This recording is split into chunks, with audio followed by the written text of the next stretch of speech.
Hello everyone, welcome back. If you're new here, I am Molly and I do book content here on YouTube. I'm here today with my, May wrap up, and yeah, I'm gonna basically tell you the ones I have not got to, and then I'll get into the ones I have read, and I'll just quickly blam through them. So, there's only 2 books I didn't get to, because there was only 4 physical books on my TBR. And they were The House at the Edge of Magic by Amy Sparks. This is a children's middle grade. Did not get to that. Put that there. And then the next one I didn't get to is Head in the Clouds by Karen Whitmire. I know, I'm sorry Lucy, didn't get to it. I haven't officially put it on for this month, for June. So I probably won't be reading it, but if I can I will. But it's unlikely given the size of my TBR for June. But yeah, those are the 2 that I didn't get to. The rest I got to / I have extras. So yeah. So I'm just going to get into it. I have a mixture of different types of books in terms of like physical and audio. They were mostly just physical and audio. I was reading an ebook, but I haven't finished it, so that's not on. And that's been an ebook I've been reading for quite a long time, so I'm not going to talk about that until I actually finish it. I don't think they're in any particular order. I think they are sort of in order, I think. If not, if not in order. But they might be in order, I don't know. But the first one I'm going to talk about is What the River Knows by Isabel Ibanez. This I actually got from my library, a physical copy. It's part of the reason why I did not get to those 2 books on my actual TBR, because that's what I did. So anyway, I did. So that was a physical book, and I gave that 4 stars. It was really good. It's a historical fantasy-ish. It's not a big fantasy element, but basically, it's about Egyptology mostly, and archaeology in Egypt. Basically, this girl has archaeologist parents, and they are often away. And basically, she ends up going to Egypt. Because of her parents, and also she's just always wanted to go because she's always had a love for Egyptology anyway as well. It has a bit of a romance. It is book 1 in either a duology or a series. I'm not sure which it is, but there's definitely a book 2 that I do know, which is why I'm not sure if it's only a duology. And yeah, the fantastical elements in it for the fantasy is that she, the main character, who is called, can't remember her first name, but basically she and other people as well, but because obviously we're focusing on her, can feel magic with these artifacts. It's not all of them, and the magic varies, I think, from what I've heard, depending on how strong it is or how often it's been touched by other people and stuff like that. It's kind of it's talked about, but it's kind of a minor element. It's not like the focus really, but it does help her in terms of finding artifacts. And yeah, so it's about that. There's a mystery going on, as well as a lot of Egyptology, sort of historical stuff. It is already historical as well, so this is set in the 1800s. I can't remember when specifically, but it's in the 1800s. I think it's kind of like late 1800s, but I'm not sure exactly what the years were. And yeah, there is some romance, kind of. That's a bit complicated. I will get to that. And it was good. I enjoyed it. I am interested in reading book 2. I don't know when or how. I'm not interested in buying it. So What the River Knows was on my Amazon wish list, because I like the sound of it. Thankfully I was able to get it from the library because I'm not actually interested in owning that one. So that's something. Libraries are really good for that. I recommend them. And yeah, and I'm going to tell you why I don't want to buy it. So First of all, this book is marketed as a secular book. It's not marketed as Christian at all. However, I read the author's note or acknowledgements or something to do with the author at the back, and she mentioned God in it, and mainly in terms of, I can't remember what the actual phrase was, but it's basically about Jesus meeting her where she's at. So I want to preface with that. It is not marketed as Christian. There was no Christian faith in it, I don't think, other than what you would basically expect from something set in the 1800s. Like, it's not like a Christian fiction, but I think there is the odd thing mentioned. I can't remember now. It was at the beginning of May, guys. I don't remember. But it wasn't, if there was anything, it was very minor and very quick and nothing like Christian fiction. So, prefacing with that, there are some content issues so that I have a problem with. So the main character, she doesn't swear. She was brought up not to swear. In fact, she's Spanish, so her parents taught her to say Wednesday in Spanish as a swear instead of actually swearing. And I don't know why. Maybe there's a swear word that sounds similar. I think there is. But anyway, that's not really the content issue. But there is swearing in it, mainly from other characters, including the Lord's name, but also other swears as well, just not from the main character. So that's one thing. The second one is the complicated thing about the romance. So, it's kind of a spoiler, so I'm going to kind of put my hand up if you don't want to be spoiled about this. But especially as a Christian, I don't like what I'm about to have to tell you. So yeah, I might not start with that because there's another content issue. I can't remember. So there's no actual spice or anything or sexual content, no lead up to anything. There's a bit of connection and banter towards the main girl and this male main character kind of thing. More that they're attracted to each other. There's no actual spicy, steamy, anything like that. But he does, so this male main character, he does a lot of shady things, and he kind of does investigations, and so one of them is him going to a brothel, or whatever word they used for it, where obviously there were sex workers there, and yeah, nothing.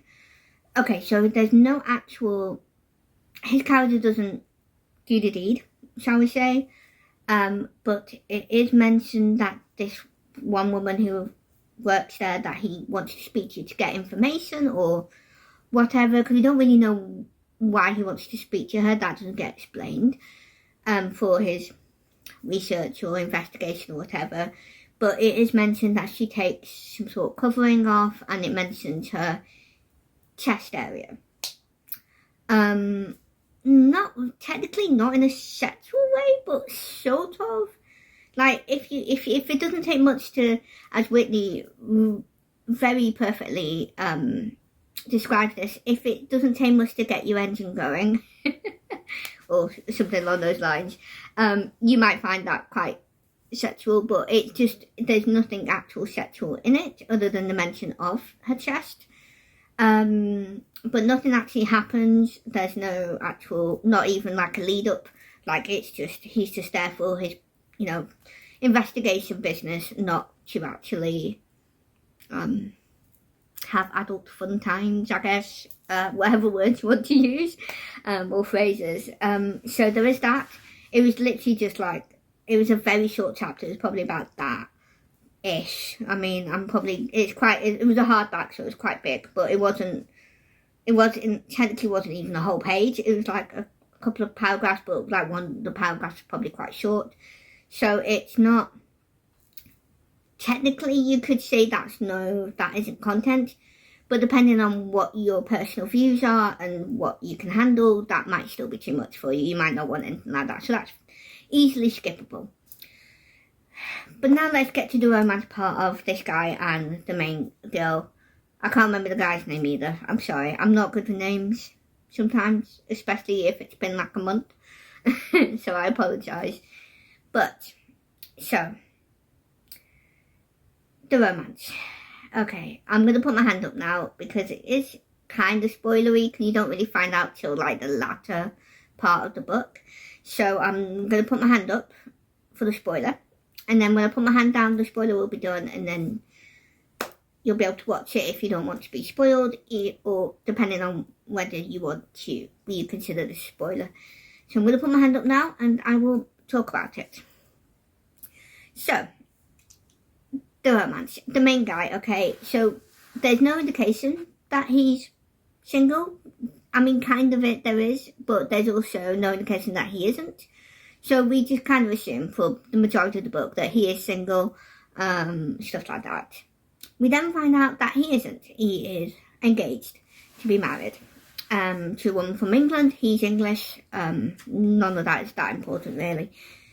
So then you have that complicated issue between him and the main girl and their attraction for each other. And I do have to say, okay, they are pretty good about it. Once she finds out, she tries to kind of set herself back, and so does he. But he kind of has been doing that the whole time, but we don't really know why. We just assume it's because of whatever reason. But it'll be partly now because of the engagement as well. So they do behave properly. You know, they still know that they're attracted to each other, but nothing ever actually happens really until a certain point. I will mention that as well. So yeah, they're very good about that. I don't know how to say it, but yeah, we find out he's engaged.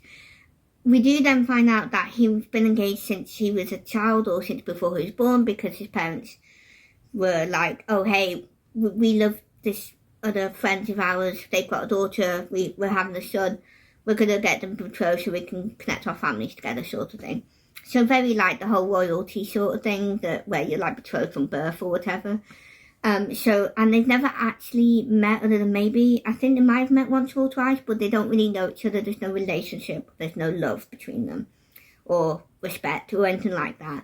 However, they are still engaged, so it still counts regardless of any feelings or lack thereof. So when that was mentioned, the whole, oh yeah, there's no actual feelings between us, I was like, oh no, are they going to use this as an excuse to still get together? Thankfully, that doesn't happen, kind of. So basically, at some point after we find all this, something happens. Both him and the main girl get trapped somewhere, and they think they're going to die because they're trapped. You know, they don't think anyone's going to save them, they're blocked in, you know, stuff like that. And so basically they end up having a kiss. Not really described, not steamy really or anything like that, from at least not for me. It does depend on your own views for that one again as well.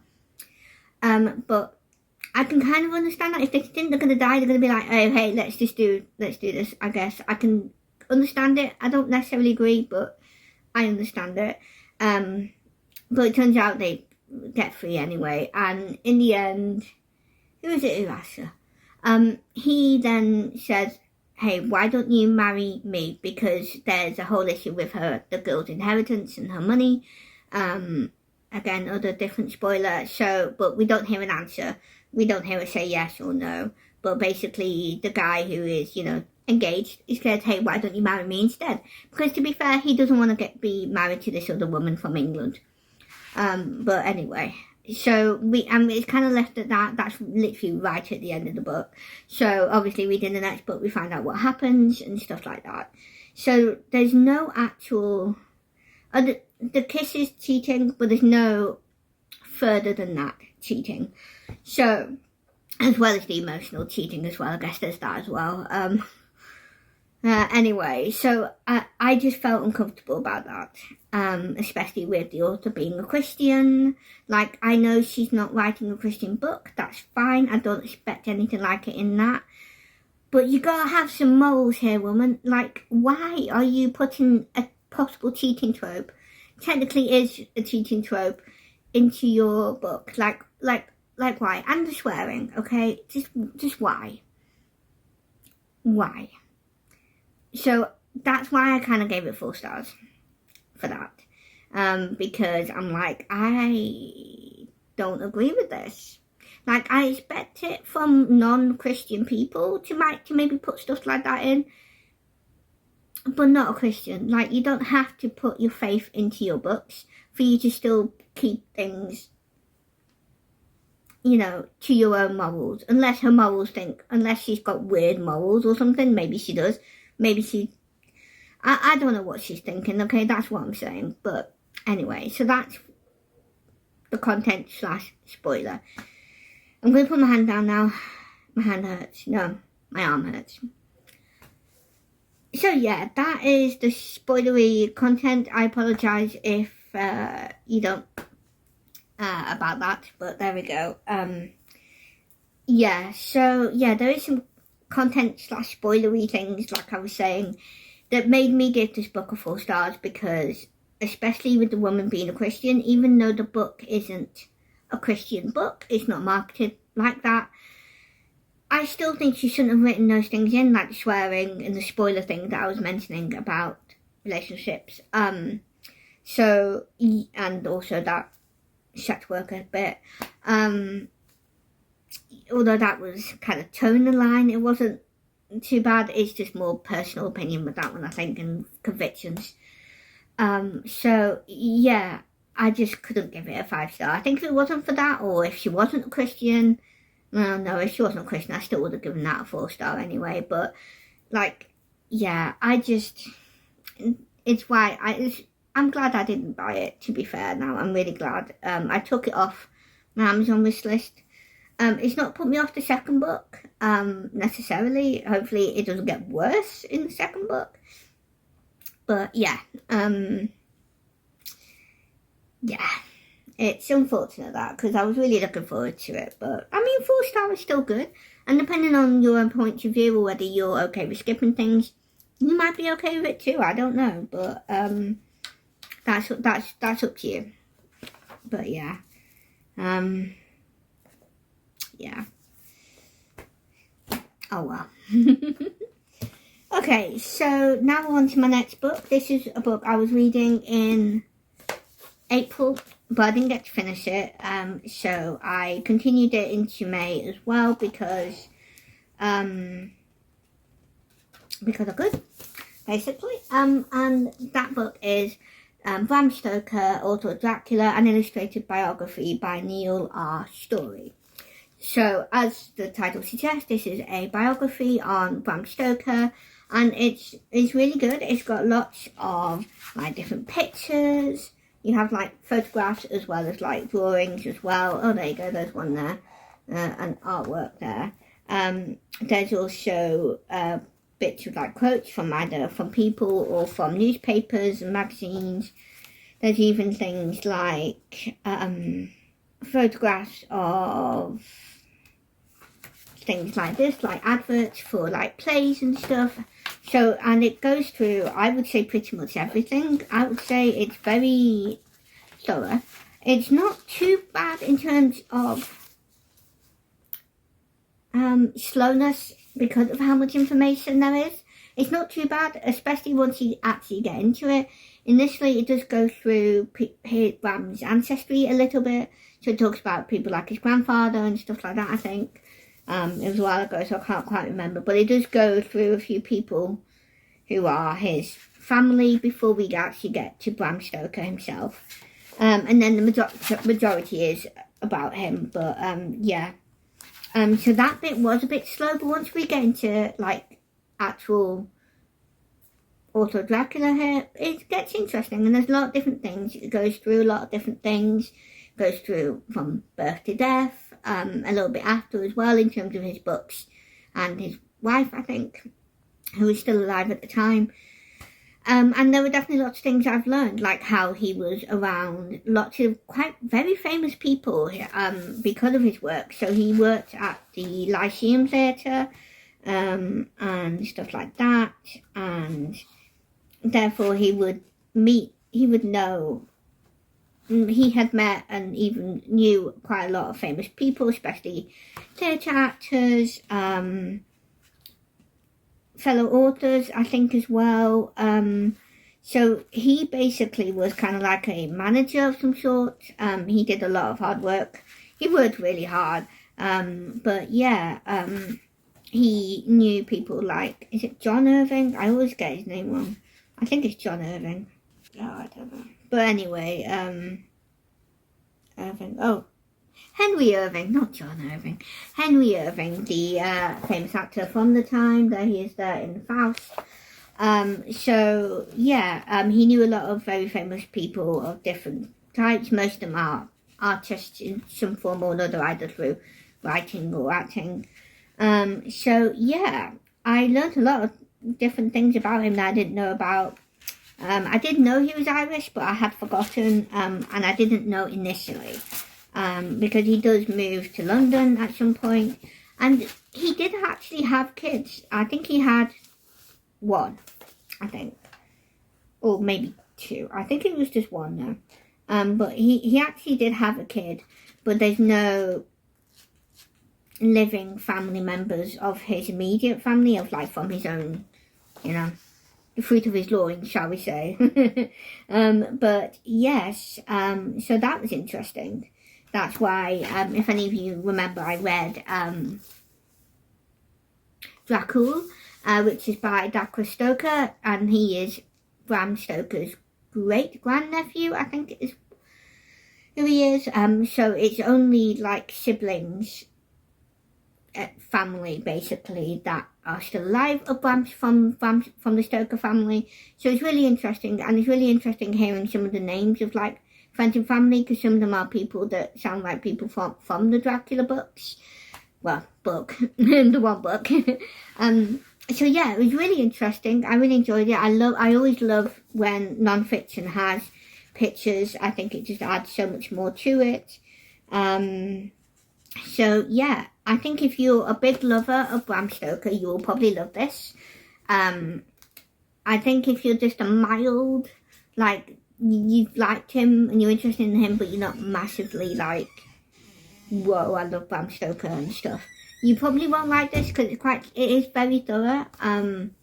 But yeah, otherwise, I think it's really good. Let me just check what I've written down. Is there anything else? Yeah, because yeah, it was a little dry, that was the word. It did get a little dry, and obviously if you're not that interested, you'll probably find the whole book a bit dry. But I found once I got into it, I actually found it really interesting. So yeah, I gave this 3.5 stars, which is really good. So yeah, in terms of content, there isn't really any content in it. There's no swearing. There's only like one thing that I can remember for definite that you might find, well, two, but they're not very well described, so it's not graphic. But basically, Bram, there's a bit in this where Bram is on a boat and there's a guy who tries to commit suicide from a bridge, I think, or from the boat, I can't remember, where Bram and other people try and save him, to get him on the boat, but he doesn't survive. So just be aware of that. There's also a moment where his wife and their son are also again on a boat, travelling somewhere. I think they were probably travelling back home or something, from being on holiday or something. I can't remember what the reason was. But there is a accident that happens because of like the weather or something like that, and where some people died, but most were okay. And so there was a time of worry for Bram, because obviously, back in the 1800s, there's no telephones or anything like that. Well, not quite in the same way as it is now for us anyway. So there was a time of worry and anxiety, fear, I'm sure, for Bram, because he doesn't find out whether his wife and son are alive and are okay. They are, so it all works out, but just be aware of that. You might find that difficult to read as well, I don't know. But other than that, there's no actual content otherwise. So yeah. So the next one is a short story that I read from my Brothers Grimm collection. So this was specifically part of a not really a readathon. It's a checklist, spring into classics, which I'll talk about when I do all my challenges. But I read a short story from this for one of those prompts, which was to read a classic fairy tale or fable. So I read The Bright Sun Will Bring It to Light, which is one of the short stories from this collection. It was really interesting. Again, it's short. There's nothing really much to talk about. It, like, some of the short stories in the collection don't necessarily have anything obvious in terms of any obvious meaning or things to learn from. This one did, I thought anyway. One is about, maybe don't kill people, but spoiler. But also it talks about gossip, and although the gossiping thing is kind of mixed, because initially, it talks about how this person's wife, who he was one who murdered someone, he'd end up telling his wife, and I could see before it even came to that she was going to start talking to people, because she then tells her friend and I think neighbour, and was like, oh yeah, just don't tell anyone though. And obviously I was like, well, obviously she's going to go tell other people, and it isn't long before the whole area knows what he did. So in some ways, and this is where we get into the mixed viewpoint or something, I don't know, I can't words, but in terms of, hey, gossiping's not good, maybe don't, or at least, talk to people you can trust about, private things or secrets even. But at the same time, because he murdered someone, it's also kind of a good thing, because he then gets convicted of the murder. So, and the victim, gets his vindication. So that is kind of the whole mixed signals. There we go, that's the word. For that, but otherwise, I thought it was interesting. It was fine. It was similar to another one, which happens a lot in these sorts of fairy tales and fables, because they're all kind of based on different things, so there's a lot of similarities in different cultures or whatever. So it is similar to something I had read previously in that book. But yeah, I enjoyed it for what it was. I gave it a 3-star, because it's just a short story, so it's hard to really give it a proper rating, I guess. So yeah, I thought it had a good message overall, kind of. So yeah, that is that. The next one is it's not mine. The next book I'm going to talk about is Anne of Green Gables by Ellen Montgomery. This I actually read as an audiobook, and I gave it 5 stars again. I'm not going to talk too much about it, because those of you who've been watching my videos for the past year or so will already know about Anne of Green Gables, if you didn't already anyway. So I'm just going to say what I thought of the audiobook. I thought the quality of the audiobook was great. It was Rachel McAdams who did the narrating. And I thought she did well. Sometimes I did find she was a little quiet at times, but that could just be me. I am hard of hearing, which you're going to hear a lot from me now that I listen to audiobooks. But yeah, I did find it was a little quiet at times, mainly when I'm listening to it out loud and not on headphones. It was fine when it was on headphones. But yeah, again, loved the book, 5 stars. It's just such a good book. But yeah, I listened to that. The next book is a physical book, and that is Mexican Gothic by Silvia Moreno Garcia.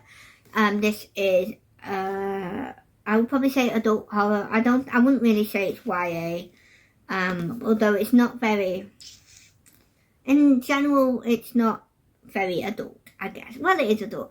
I can't explain it. It's adult, okay? I'm just going to say it's adult. It's just easier. This is a horror, so I wouldn't necessarily recommend this to most of you who watch, unless you're the sort of person who does read things like this, kind of like me, I guess. So I gave this, what did I give it? Oh, yeah, I gave it 4 stars.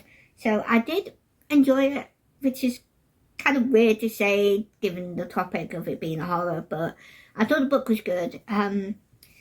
It was interesting. It kept my attention. It was definitely obvious of who's bad and who's good, certainly as you get into it anyway. Yeah, and quite funny. I matched my bookmark to, or try to my books, and actually I did a more accurate job than I initially thought I would. So this is about a young woman. She's 22, I think, in 1950. So just the turn of the new decade. And she is a young socialite woman, and she has a cousin who recently got married to this guy who none of her family really knows. This cousin doesn't have parents. Her parents died, so she is kind of semi-adopted by the woman's father, Noemi's father, and so he kind of feels responsible, kind of like the father figure.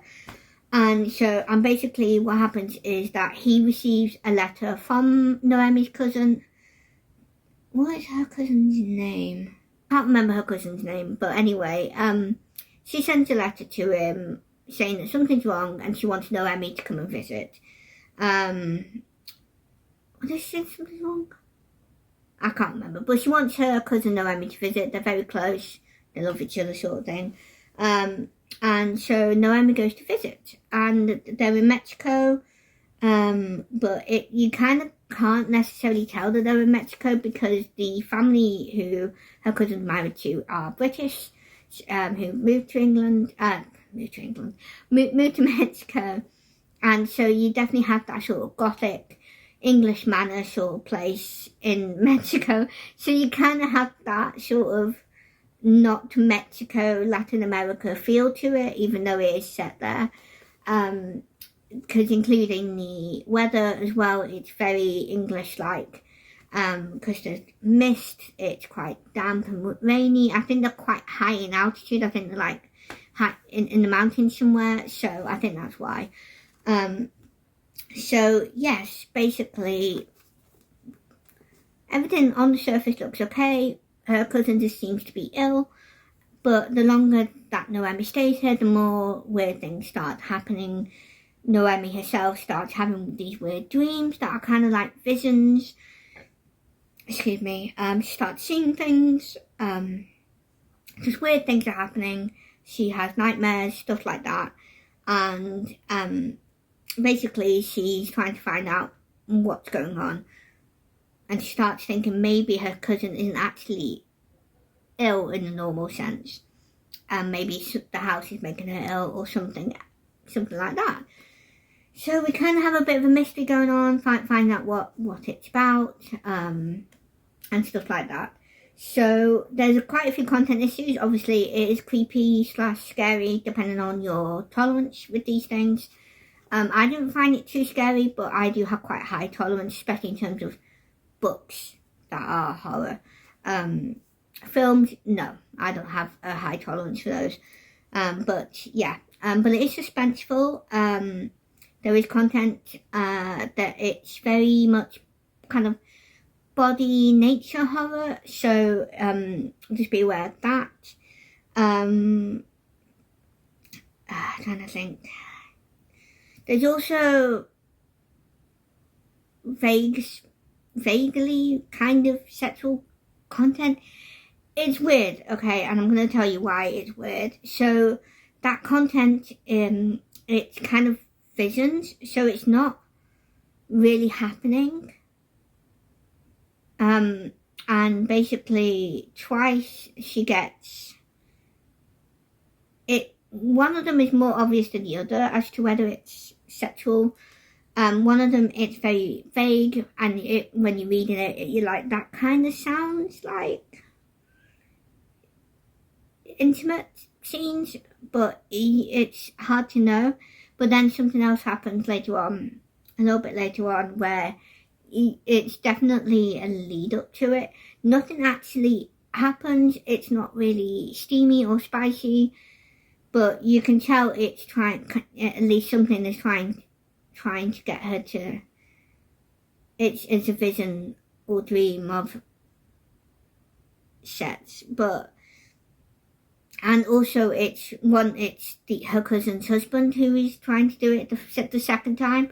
The first time I'm not sure, I can't remember, but yeah, certainly the second time is, and so even it's kind of cheating, but not really, because it's a vision, so it's not actually happening. Like he's not actually doing it, so it's kind of weird. I don't really know whether to call that a cheating trope or not, but either way, it's sexual content. Nothing, it's very brief. There's no actual sex. It's more just kind of a lead up, but then she wakes up. So yeah, that it was only those two. There was no actual other sexual content. Her cousin's husband is sort of flirty-ish towards her, which she keeps batted away because she's not actually interested, and also he's married to her cousin, so weird. So yeah, just be aware that like nothing. Yeah, I mean, it's a horror. Most people know that there's going to be a lot of different content issues and possible triggers for people in horror, and thrillers as well. There's also mentions of kind of incest, sort of, but it's mentioned because it's not these characters, it's more older past, like, ancestors of the family that her cousin is married into. So it's not actually the people you see in the book, like the actual characters in the modern day for when this is set. So yeah, I can see some people really liking this book, people who read horror, certainly if they don't mind things like body horror type of stuff. And by body horror, I mean like skin illnesses, stuff like that. Definitely good descriptions. You're definitely reading it and going, ew. Like, for some people, some people might be more disgusted than I was when reading those things. I mean, I was still disgusted, but it was more like, ew. Like when someone says like a poo joke or something, and you're like, oh, come on. It's kind of like that for me in those shorts because of the descriptions. But yeah, I'm glad I've read it now. I've got it over with. I'm not sure if I'll keep it. Like, I don't think I'll reread it, so maybe I should just get rid of it. But they do compare this book to like Rebecca, except obviously it's not quite like Rebecca. But it definitely does have those vibes in terms of the gothic, slightly horror thrillerness of it, the weird unknown family members, stuff like that. So it's similar and then very not similar. So yeah, it's more just the vibes really than the actual story, in terms of the connection. But yeah, it was a book. Yeah, I gave it 4 stars. It was good for what it is, And yeah, there was definitely some good characters, like good guys in the book. I did find Noemi, the main character, only once really, maybe twice, a little bit annoying. More because that she's 22, so she's young. She's a socialite, so it kind of checks out, I guess. But yeah, otherwise I didn't mind her. I liked her well enough. And yeah, there were some other good guys there, so that was good. So the next ones are in a completely different type of genre. The next one is, I can't remember what number in the series it is, but it's basically the penultimate book, the second to last book of the series, and that is Pages and Code, A Treehouse Library. And I listened to this on audio. This is by Anna James. I can't remember who the narrator is. It's the same one for all of the books in the series. And I think, if I'm remembering correctly, I think her name is Aisha Carla, the narrator who reads it. But yeah, I gave this book 4 stars. I did enjoy it, not as much as the other ones. As you might remember, quite a decent amount of the books I did give 4 stars. 5 stars. And yeah, it's a difficult one because I did enjoy them. I did. But I don't know what it was with these ones. they were really good. They just weren't 5-star feelings. So I can't really talk much about them, about the Treehouse Library, again, because it's right in the middle of the series, right near the end, so don't want to spoil things. But you do meet some new people. Again, you meet some classic books again. So you have, oh yeah, Robin Hood is mentioned, and they go into the book. So that's one. You meet some new people as well. So you meet, well, a woman who's at Treehouse Library. You mainly follow Milo, who you meet in the previous book, who lived on a train, magical book train thing with his uncle. So it's definitely mainly following him, but you do see more of Tilly in this one as well, a little bit. And yeah, it basically just carries on straight after the previous book. So yeah, I can't really say much about it. I did enjoy it. I think part of it is because it was very obvious about certain things, certain character developments that you find out about some of the characters, stuff like that. But I did enjoy it. The only thing, there's no content really, other than obviously the whole book magic thing, which is they mainly call it like imagination, mainly. The only thing is that you do get spoiled for the ending of Robin Hood. I haven't read it. Those of you who know, a couple of years ago I did try reading the Henry Gilbert version, but I DNF'd it because it was just, I just wasn't enjoying it enough. I just found it was just the chapters were too long, because mainly what it is episodic, and I think that what you really have to do is just read one chapter each time, sort of thing. I don't know, one chapter a day or one chapter a week, however you would want to do it, because it's more episodes. It kind of starts and ends with each chapter, and then you get something else in another one. It does continue on, but it is episodic. So, and I think that's why I struggled with it, because I think the chapters were like even longer than Francine Rivers chapters. They were I think they were like 50 or 70 pages long or something. Ridiculous. So yeah, I stopped reading it. So I didn't know the ending of Robin Hood. So just be aware that if you also do not know, I don't know what you want to do about the ending of that one. But yeah, you do get spoiled for the ending of Robin Hood. And then straight after that, I read the last book from the Pages & Co series, which is The Last Book Wanderer. Again, I gave this 4 stars, and it was also an audiobook. So for the book specifically, I enjoyed it. Again, it was only 4 stars. It was fine. And yeah, you kind of see mainly the same characters. I don't think there's really any new ones, except you do meet Merlin from the Merlin stories and King Arthur. You don't meet any of the other characters, except maybe some, like, I don't know how minor they are, but they do go to like a tavern from Merlin's time, so you do see a character who knows Merlin, who works there at that tavern inn sort of thing, because they have like bedrooms as well. Although I think that might be for that woman's family. But anyway, yeah, so yeah, you get them. Again, like with the Robin Hood ending, you do get spoiled for Merlin's character. For some reason I was less bothered about that. I don't know whether it's because I sort of knew it, but not really. So just beware of that. But you do see other parts of the Merlin story, like the whole Sword in the Stone bit. So they do meet young Arthur when he's a kid. So yeah, I did enjoy it. It was fine. There were some plot twists, and I wasn't overly surprised, but I also wasn't necessarily expecting it. So there is that. But the Pages & Co series as a whole, I think I would probably give the whole series maybe 4.5 stars, because there were some 5 stars, but obviously there was a lot of 4 stars.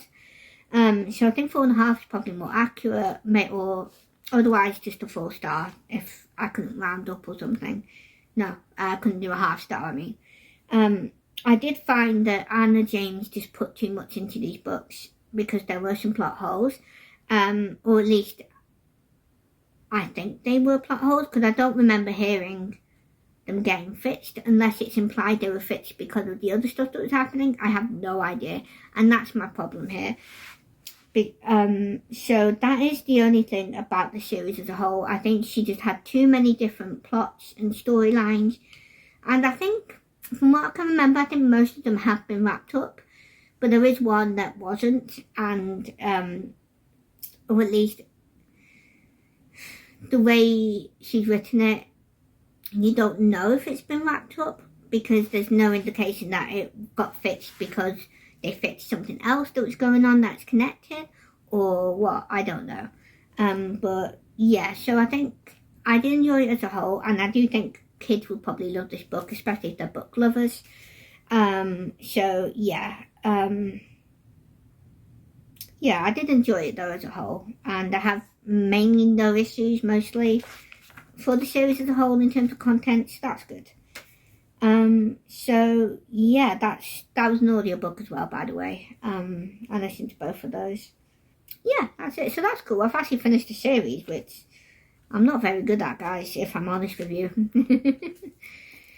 Okay, the next book is also an audiobook, and that was Treasure Island by Robert Louis Stevenson, and I gave this book 4 stars. It's a really good book. I think most of you will at least know what it is. It's about a young boy called Jim Hawkins, or James, but people just call him Jim, really. And he works, I don't know what the years are. It's set during the pirate stuff, so I would probably say 1700s-ish, maybe even 18, I don't know. I don't know how long that short period of time lasted. But either way, it was set around then. There's no indication, at least in the audiobook, what year. So he works, well, he kind of works, he's a kid, but it's just, anyway, look. He works at a tavern. I think we all know what the story basically is. He works at a tavern, and basically there's a sailor, I think, of some sort, or even pirate, I'm not quite sure. I think he's like an official sailor, I think. But he comes to the tavern that his parents own, and he stays there because they have like a sleeping area as well as the main, food and drink area. And basically something happens where that guy ends up dying, and leaves a treasure map for the pirates that he's trying to keep the treasure map away from. And obviously we all know the story with Long John Silver and Jim going on this adventure with some sailors, and there's like mutiny, there's adventure and action, there's excitement because of that, there's pirates, as I said, treasure, of course, and yeah, I really enjoyed it. It's actually made me really want to watch the films, specifically Treasure Planet. Yes, the sci-fi version, love that, it's my favourite version. I did watch a classic version as a kid as well. I can't remember, because it was a video recording from the TV, so I'm not quite sure if it was a whole film or a mini-series. I don't know, but I think it was, I don't know when it was filmed. I want to say it was probably like the 50s, but I could be wrong, could be the 90s. I'm not sure. And I don't remember who was in it, so I can't even help you with that either. But it does make me want to watch the Muppets Treasure Island, because I have never watched it. I know, I've not watched it. I should though, because I want to. Not just, I just want to anyway. But like, yeah, Muppets Treasure Island and also Treasure Planet. I want to watch those. I have an urge to do that. So yeah, I really enjoyed it. The audiobook was really good. I don't remember who the narrator was, and I'll try and remember to look it up so I can write him down. He was really good. He did great voices. So he did different accents as well as different voices that weren't specifically accents, but more characters, if you know what I mean. So yeah, I thought he did fantastic. I did find though, because he was doing different types of voices, there were times where I couldn't understand what was being said, even with headphones. But I think that's more me being hard of hearing and not the audiobook or the narrator. and you might find you will be fine with it if you don't have hearing problems. I don't know. Maybe you won't have issues even with hearing problems. I also don't know. It's just me. That's all I can really speak to. But yeah, otherwise I thoroughly enjoyed it. Absolutely love it. It was really good. I've wanted to read Treasure Island for a long time, so I'm glad I got to it. Yeah, and so I have one last book for May, and that, where is it? Oh, there it is. Other than my Bible reading, I'll get to that in a minute. This next book has been long awaited. As those of you who've been watching my videos all year, there is currently a challenge going on called the Jurassic Reading Challenge by Cheryl from Candlewick Library. And I'm sure you can guess by the fact that I said Jurassic Reading Challenge, you will know what book I'm going to read. Talk about. I've already read it. I finally read Jurassic Park by Michael Crichton. I really love this cover. I know it's mass market paperback, and hear me out, okay? I think some mass market paperbacks actually have really great covers. Like, I've seen some of the ones for the Anne of Green Gables series, and I love those covers too. But yeah, it's secondhand. I got it from a friend. That's why it's in such bad condition, because I've not bad condition. It's just, you can tell it's been read. But I don't know if my friend read it several times or whether she just read it once, because I have a feeling, I can't remember, but I have a feeling she got it secondhand too, like either from a little free library or charity shop. I'm not sure which. But anyway, I finally read this modern classic, I'm calling it, because I know it was written in the 90s, okay, but it just has that classic feel, you know. Yeah, I thoroughly enjoyed it. I love it. It's a fantastic book. I know it is a thriller and horror, so there'll be lots of people who probably wouldn't be interested in this. I love this book. It's also very sciencey, and again, I still love it. I seem to be on quite a science fiction kick at the moment. Yeah, technically it's not that surprising. I grew up loving Doctor Who, okay, so you could see the connection there, you know. But yeah, Jurassic Park, I absolutely love it. It's a big book, guys. This version is exactly 400 pages, and like, the writing's not particularly big, is it? I mean, I've seen smaller, but it's pretty small. But I thoroughly enjoyed this. I did watch the film yesterday. Well, rewatch. I've seen the film a few times now. 3 times this time. Now, I can't talk. It's been 3. I've watched it 3 times. And yeah, it was really interesting seeing the differences between the book and the film. The book is definitely better, but I mean, no one is going to be surprised by that. It's very common. There's a lot more in this book. You get a lot more explanation. And yes, some of that is the science stuff. I will admit that. But yeah, I love the book. I will say some of you probably will struggle through probably up until they really get to the park, really, because you don't re-meet a lot of these characters, but you do meet a lot of characters at the start of this book, and for most of that half, it's kind of the lead up to why Jurassic Park is being investigated. And obviously, again, you get a lot of the science stuff and the computer stuff. Some of it I did read, the science stuff that has been in terms of things, and when I say the science stuff, I mean things like the technical, like computer talk, or like the graphs, stuff like that. So some of that I did actually read completely. Some of it I just skimmed that little section because it's stuff I don't understand. But for me, that just added to the enjoyment of it, because even though you don't necessarily know the sciencey stuff unless you are a scientist or, you know, geneticist or whatever, I still enjoyed it. I still understood what was going on, even if I didn't understand everything, if you know what I mean. Like, I got the gist of it, basically, and I just thought it was really interesting. I just love it. And then all the dinosaur stuff. I mean, I wasn't the short dinosaur kid where I was like, loved them and I knew all their names, but I did really like dinosaurs. I thought it was really cool, and the fact that they were just so big. And the Tyrannosaurus Rex, it's like massive. Anyway, It was really interesting, and I learned a lot more dinosaur names than I did. And I found out there was different types of like the pterodactyl type dinosaurs, where there's different types depending on which period of the Jurassic world they were from, which was really interesting. Yeah, I love this book. It is scary and a little bit graphic in terms of the gruesome gore stuff, because obviously, if any of you know anything about Jurassic Park, either through the film or through word of mouth or the book, there's some deaths in this, and yeah, some of it is a little bit gruesome. I was fine with it. Again, I have quite a high tolerance, so depending on your own tolerance, you probably won't like this book.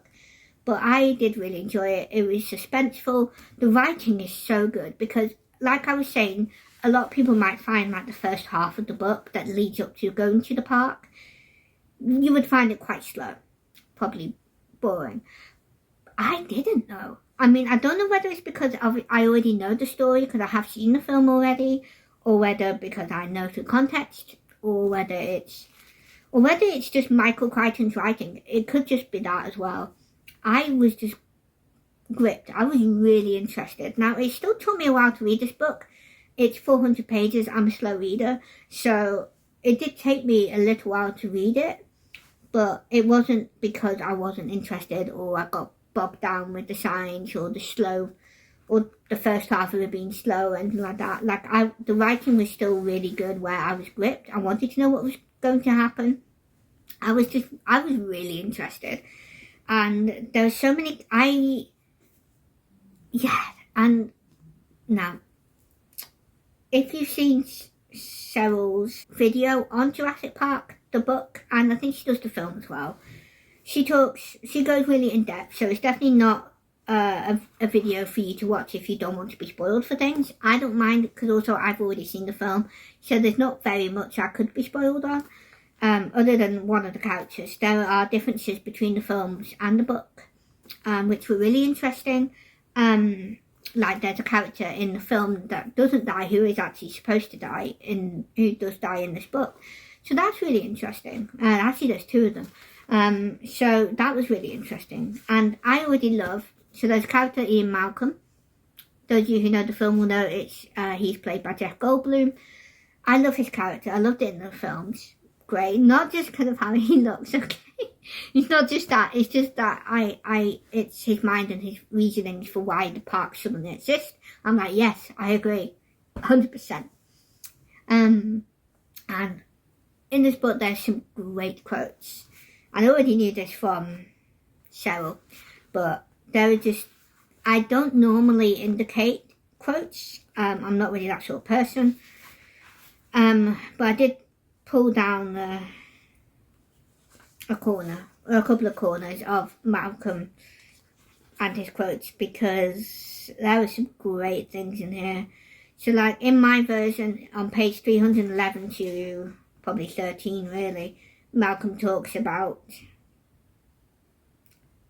science and stuff like that. The changes in perception, like people being very, God-centric, and then change it all in the secular world, changing it all to very science-centric, and basically saying that science is God, basically, and how basically that's not the case. And yeah, that basically science isn't the end all and be all. It'll all just, I can't describe it. It's a lot. I'm not going to read it all because no, but basically. Yeah, it's just, he's got some great quotes in Malcolm in this. Most of them I didn't indicate, but a couple of them I did because I just really liked them. And then another one at the start of the chapter, Destroying the World. There's no chapter numbers, by the way, so it's all just chapter headings, so just be aware of that. At least in my version anyway. And I just really love Ian's comment about how, everyone always talks about how the planet's in trouble. Malcolm's like, the planet's not in trouble, guys. It will be fine. It will outlast all of us humans. It's us who are in trouble, basically, is the gist of it. And I'm like, yeah, I agree with that. So yeah, it's just a really fantastic book.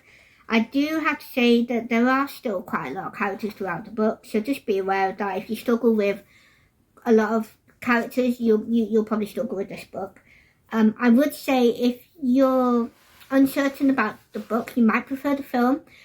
Films are obviously more condensed than a book anyway, that's always going to be the case. But even more so with this book, because you get some of the explanations of the science, but not as much as you get in the book.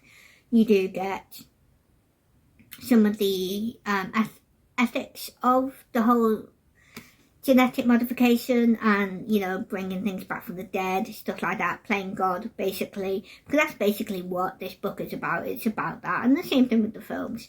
And it's just a really interesting commentary on that. It definitely confirms my thoughts on it, which is, we shouldn't. So, yeah, especially with things like dinosaurs. But also people and other things too. Yeah, it's a really good book. The film was really good too. The film you might find is scarier because films usually are, only because it's not descriptions like you get with a book, it's images, so everything that you get described in books is a lot quicker in like a video or picture. So yeah, just be aware of that though. It was really good. I loved the film. What is interesting is, I don't know if I misread this character, but there's a character called Muldoon. He's a really good character in both the film and the book. And he worked or lived in Africa, and I thought, now correct me if I'm wrong, those of you who are avid, who've read Jurassic Park more than once or have a better memory than me, was Muldoon supposed to be black? Or am I just assuming that because he was in Africa? Because in the film, he is white, Muldoon. So I just wanted to ask about that because I can't remember. I thought I saw that mentioned that he was black, but now I'm not quite sure if I'm just getting confused with someone else or something else. So just let me know that. But yeah, it was interesting seeing the differences in the film and the book. The film was really good. I do think the book is better, but the film is really good. I mean, it's a really good film. Obviously, both of these are really good, but that's despite the topic, okay, guys? Like with the others, the other scary books or thrillers. But yeah, I really enjoyed this book. It's really good. Yeah, it also has a decent amount of swearing in this book, including Lord's name in vain as well as other swears. So just be aware of that. I usually just kind of skim over that. I usually swap them out in my head with something else. Always easier to do when reading than listening. So yeah, it's really good. And you do get diagrams and stuff of the sciencey things. Trying to find one. There might be more near the beginning actually. Oh, here we go. So yeah, you get things like the graphs and stuff. It's just really good. He does, even though I don't necessarily know all the science, I don't feel dumb when I'm reading it. I still feel like I understand things. It's just, Michael Crichton is a fantastic author, I think, just from that one book anyway. I always knew he was popular, kind of like with like other authors, like, I don't know, Stephen King is always a popular one with people, stuff like that. But yeah, that is the last of all of my actual books. Sorry, I'm just putting my little papers for next month, my readathons and stuff like that.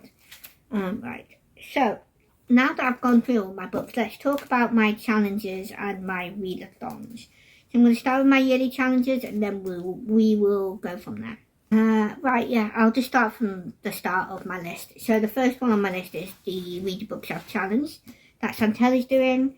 And for me, I picked Jurassic Park for Includes a Place, because Jurassic Park is a place, even though it's fictional.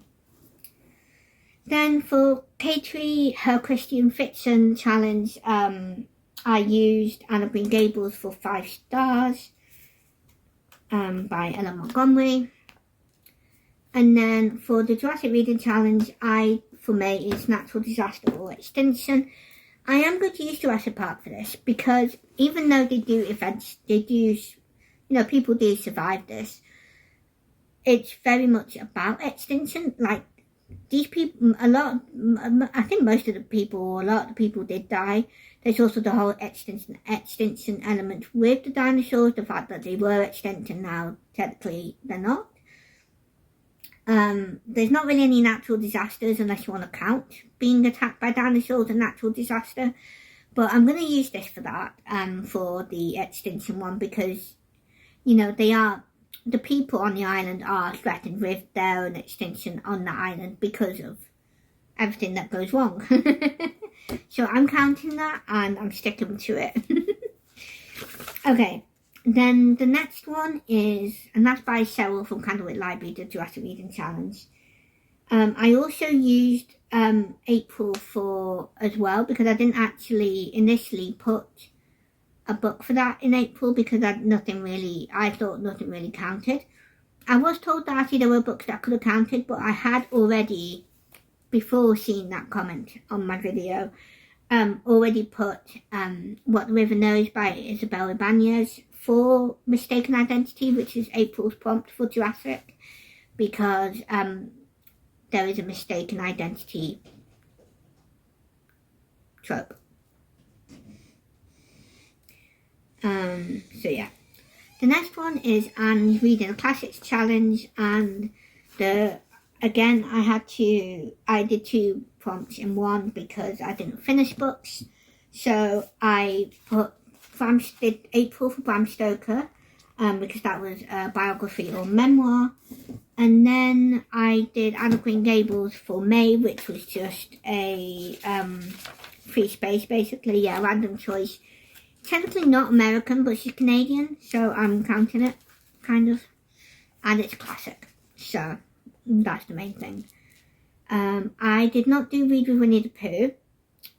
Initially I was going to do Grumpy Sunshine, but I did not get to Head in the Clouds by Karen Rittenmeyer, so I've not done anything for that one, or for any of the other prompts, because I still have character that has to do with food, and a book you have to put on hold. Then I have Alma's Journey Through Time Historical Fiction Challenge, and for May it was Latin America, so I used Mexican Gothic by Silvia Moreno Garcia, because this is set in Latin America. Then we have Oceana's Read Christian Romance. I did not get to anything for that one, and the same with Her Fancying Rivers Read-Along, which would have been An Echo in the Darkness for May, which is book 2 in the Mark of the Lion series, or trilogy. Did not get to that.